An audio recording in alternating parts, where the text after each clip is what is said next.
नमस्कार, जी न्यूज देख रहे हैं आप। मैं हूं अदिति अवस्थी। वक्त हो गया है 19 की 19 कहानियों का, लेकिन उससे पहले इस वक्त की सबसे बड़ी खबर आपको दे देते हैं। कांग्रेस के सीनियर नेता और मध्य प्रदेश के पूर्व मुख्यमंत्री दिग्विजय सिंह ने एक बार फिर हिंदू धर्म को लेकर एक बेहद विवादित बयान दिया है। दिग्विजय सिंह ने कहा है कि भगवा वस्त्र पहनकर लोग बलात्कार करते हैं, मंदिरों में बलात्कार होता है। क्या यही हिंदू संस्कृति है? दिग्विजय सिंह ने कहा कि ऐसे लोगों को ईश्वर भी माफ नहीं करेगा। तो ये पहला मौका नहीं है जब हिंदू धर्म को लेकर इस तरीके का विवादित बयान दिया है कांग्रेस के सीनियर नेता दिग्विजय सिंह ने। और इस वक्त उन्होंने ये जो कहा है वो ये है कि मध्य प्रदेश के पूर्व मुख्यमंत्री दिग्विजय सिंह ने कहा है कि भगवा वस्त्र पहनकर लोग बलात्कार करते हैं। लेकिन आज भगवा वस्त्र पहनकर लोग चूरन बेच रहे हैं। भगवा वस्त्र पहनकर बलात्कार हो रहे हैं, मंदिरों में बलात्कार हो रहे हैं। क्या यही है हमारा धर्म है? हमारे सनातन धर्म को जिन लोगों ने बदनाम किया है उन्हें ईश्वर भी माफ नहीं करेगा। और आज का दिन प्रधानमंत्री मोदी और पूरे देश के लिए बेहद खास है। पीएम मोदी आज अपना 69वां जन्मदिन मना रहे हैं। मोदी के जन्मदिन पर पूरे गुजरात में नर्मदा महोत्सव मनाया जा रहा है।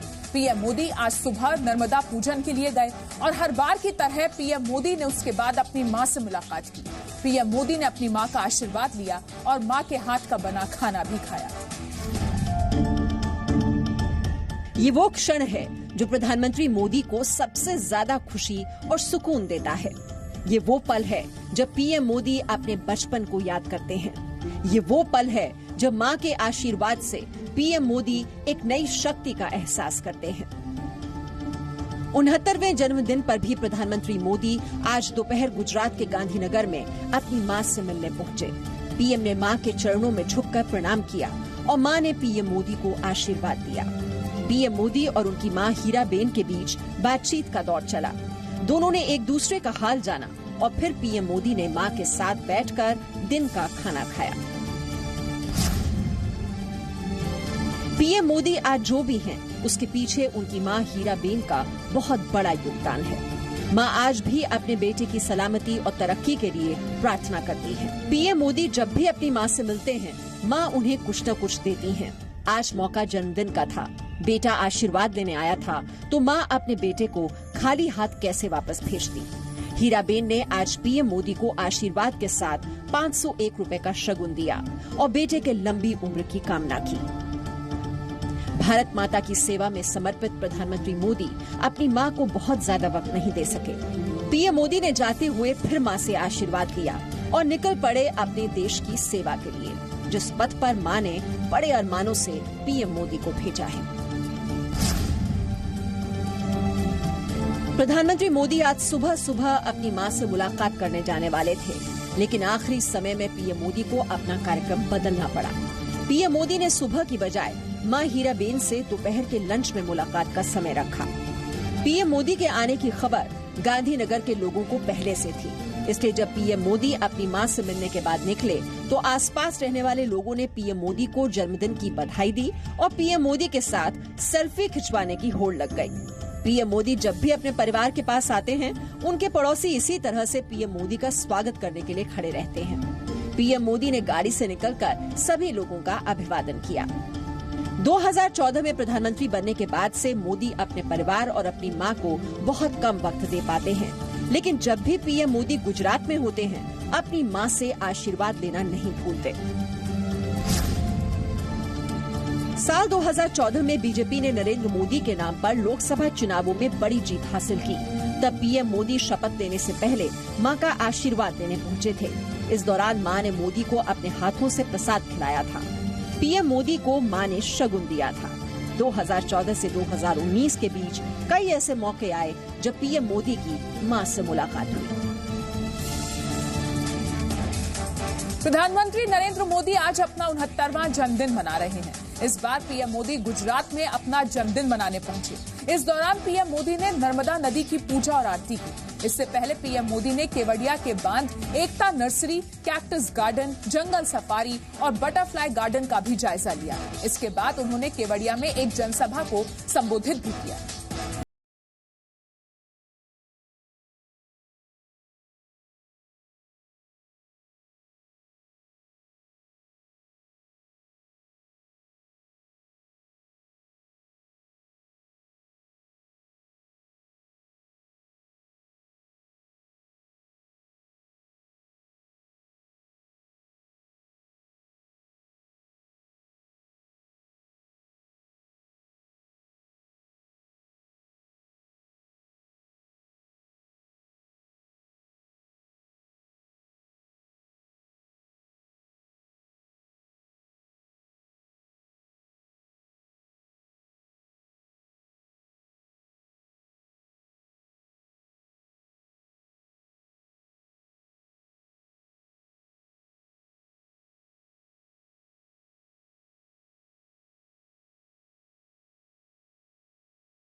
नर्मदा नदी में आए पानी के स्वागत में प्रधानमंत्री नरेंद्र मोदी ने नर्मदा आरती भी की और पूजा अर्चना की। पीएम मोदी इस मौके पर पहले से ही तय की गई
मंत्री जब यहां बटरफ्लाई गार्डन पहुंचे तो उन्हें इस गार्डन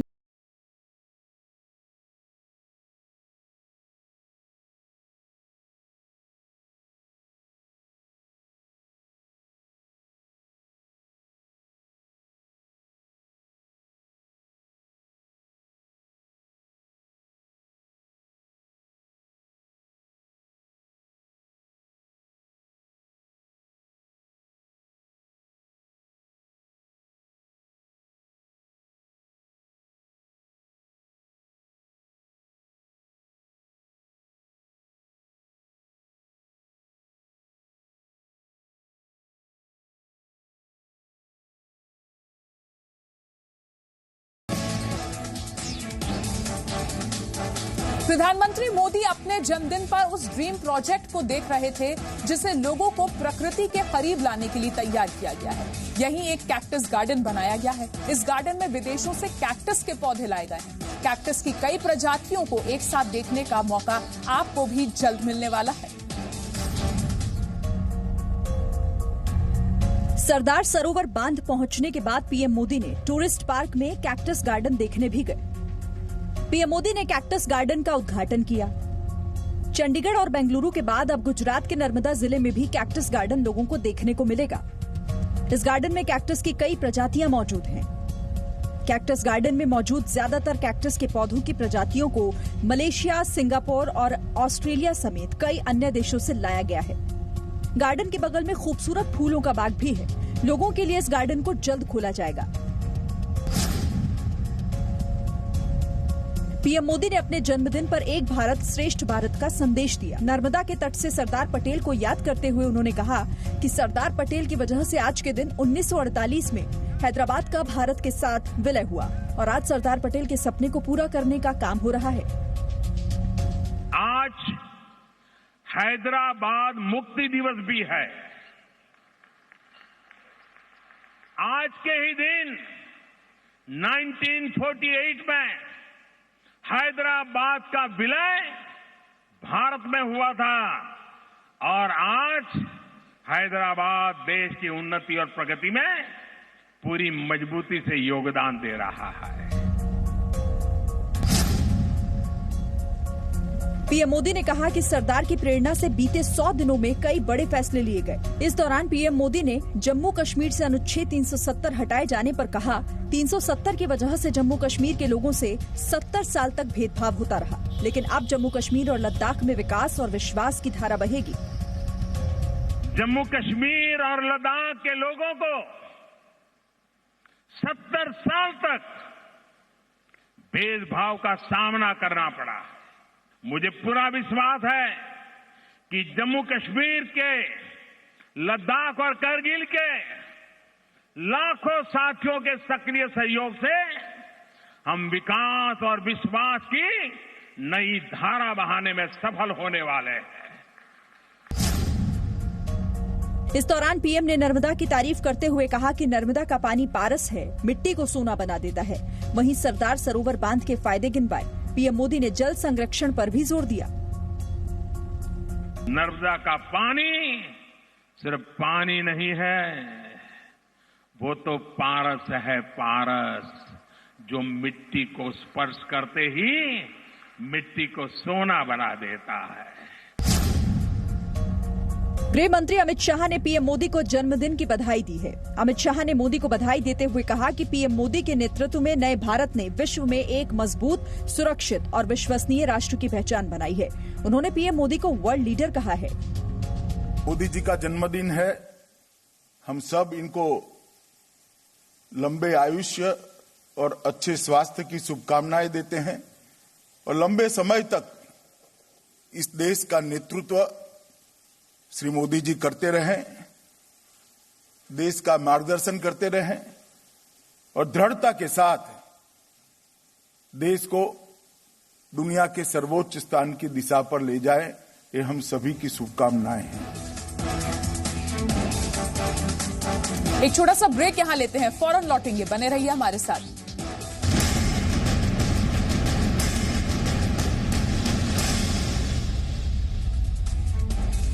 ब्रेक के बाद एक बार फिर आपका स्वागत है। आप देख रहे हैं 19 की 19 कहानियां।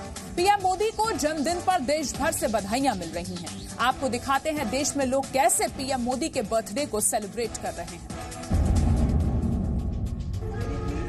देश भर में पीएम मोदी के जन्मदिन पर अलग अलग रंग देखने को मिल रहे हैं। दिल्ली में पीएम मोदी के जन्मदिन पर एक खास 569 किलो का लड्डू बनाया गया है। इस लड्डू को बनाने में 200 किलो देसी घी का इस्तेमाल किया गया है और इसे बनाने में 24 घंटे का वक्त लगा। लड्डू पर चॉकलेट से हैप्पी बर्थडे मोदी लिखा गया है। 569 किलो का ये लड्डू है, मोतीचूर का लड्डू है और खास बात यह है इसकी कि पूरी तरह से देसी घी में ये लड्डू बनाया गया है। वहीं भोपाल में भी पीएम मोदी के लिए 69 किलो का लड्डू तैयार किया गया, जो कि भगवान को प्रसाद की तरह चढ़ाया गया। बधाइयों का ये अंदाज बेहद अनोखा है। पीएम मोदी के संसदीय क्षेत्र वाराणसी में लोगों ने दीपक जलाकर उनको जन्मदिन की शुभकामनाएं दी। संकट मोचन मंदिर में 1.5 किलो सोने से बना मुकुट भी चढ़ाया गया। मोदी के दोबारा प्रधानमंत्री बनने और बीजेपी की पूर्ण बहुमत की सरकार बनने की मन्नत पूरी होने पर संकट मोचन मंदिर में ये मुकुट चढ़ाया गया है। मोदी के गृह राज्य गुजरात के सूरत से ये तस्वीरें आई हैं। पीएम के जन्मदिन को खास बनाने के लिए यहाँ एक अनोखा केक तैयार किया गया है। इसे केक अगेंस्ट करप्शन थीम पर बनाया गया है। इस केक की खासियत ये है कि ये वजन में 7000 किलो का है और इसकी लंबाई 700 फीट है। इस केक की खास बात ये भी है कि मोदी सरकार ने अब तक जो भी सफल योजनाएं और कदम उठाए हैं, उन्हें केक पर दिखाया गया है। ये केक 3 अलग अलग वर्ल्ड रिकॉर्ड कायम करेगा।